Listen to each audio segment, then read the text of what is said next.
Okay, what's going on, guys? Welcome back to the channel. Today's video, we got this Firman inverter 3650, and the problem with it is we got a broken recoil. And let me turn it around actually. So got this Firman 3650 inverter with a broken recoil.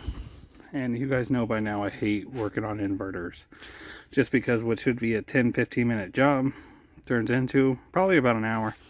I'm at Rent-A-Center today because they rent this brand out of equipment, and they just rent them. They don't work on them, so they get me to work on them. So let's jump right into it. Okay, I'm going to attempt to get in from the back side here. I think it should be less work to get in from this side.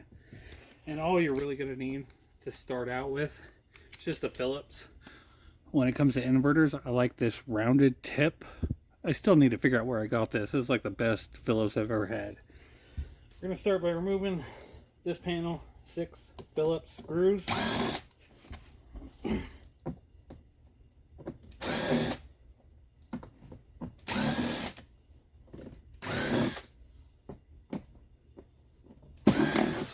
Praying it's somewhere easy, but knowing an inverter, it's not going to be.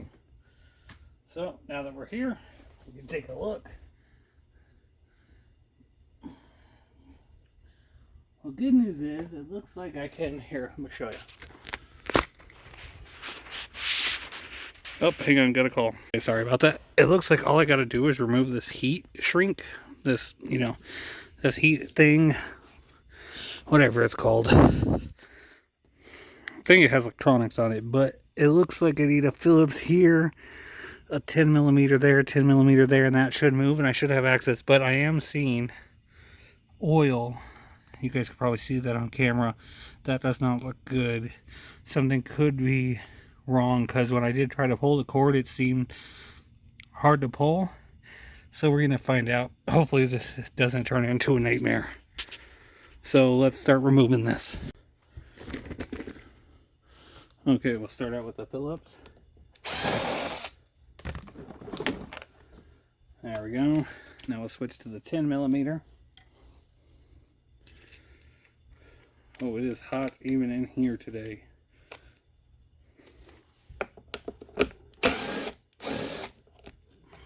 One and two. That should allow me to move this. Okay, now that I'm here, I can just look and see what I need to do. I think I got one bolt. No, I don't. Okay. So, I'm going to have to go out to the car. I can't use my impact because I can't get in there. I actually just got to get a wrench and then wrench them. I'll be able to get all 3 of them off, pull it off, look at it, figure it out, and then show you how to reroute it. So, let me go get a tool. Pop it in there with your 10 millimeter short weld. That way you can get in there, get on there. Maybe. I got the other ones already loose. There we go. So I'm going to go ahead and undo all these, and I'll come back to you. Another red flag about changing the recoil is you shouldn't be this dirty afterwards. Changing the recoil is a relatively clean job. So if you're getting this dirty, something's wrong.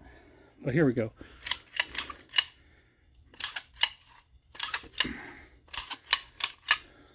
So we're going to change that. Check the motor here.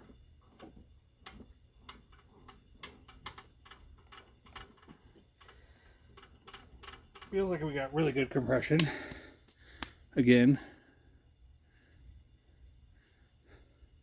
Shouldn't be like that. So I have a really good video that I'm going to link up here.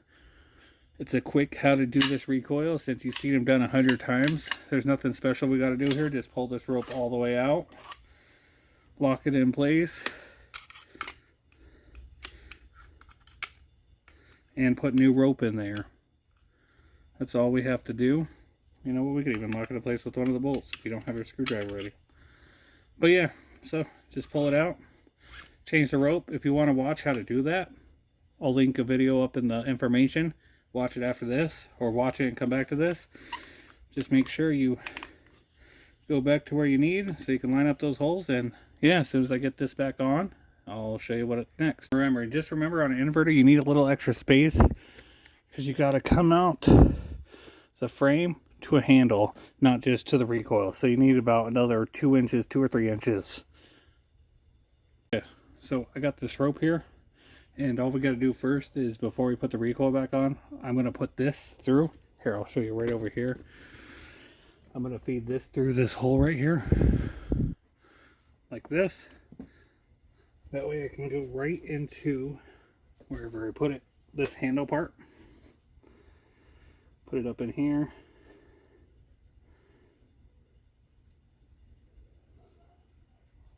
And then from here, oh, whoops, I messed up. One step. We got to go through the yellow part first. This way, if we accidentally lose track, it's not going to suck back up and we're going to have to redo this whole thing. Might as well just do this handle first, get it through here first. So, once we got it through here, pull it out a little bit. Pull it out a lot, we'll tighten it back up as close as you can. Shints up that knot. Like I always say, apply a little heat to it. Then cinch it up nice and tight in there. Pull the yellow part through. Just like that. So now when we release this rope, it's right where we need it to be. So I'm going to go ahead and put this recoil back on, and I'll get back to you guys from there.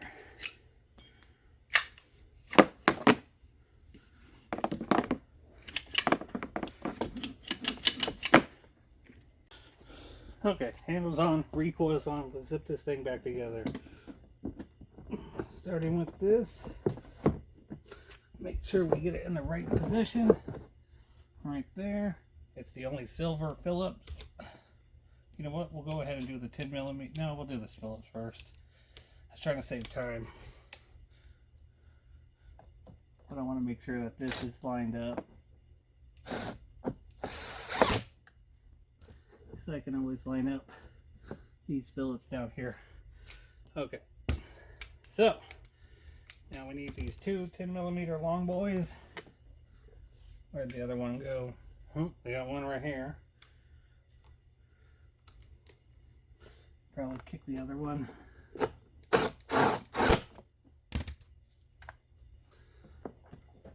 There it is. Okay. Now that we got that done, we go back to our Phillips.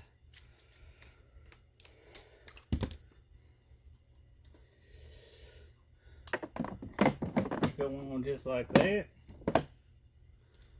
So this should work for most of your inverters.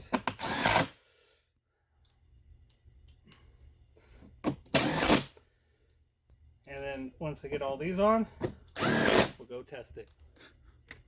Okay, here we are out back of Rent-A-Center, about to test this bad boy. Switch on, choke on, gas on.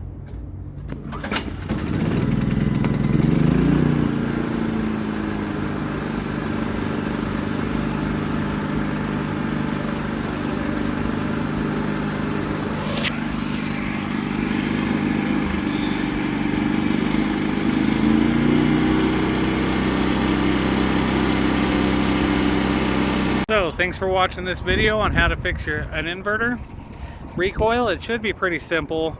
Here at the Rent-A-Center is where I did my work today. So without further ado, I'm going to have a generator playlist right here, and probably right under it's going to be what YouTube thinks you should watch next. But until next time, guys, hit that like button, hit that subscribe button. Until next time, see ya.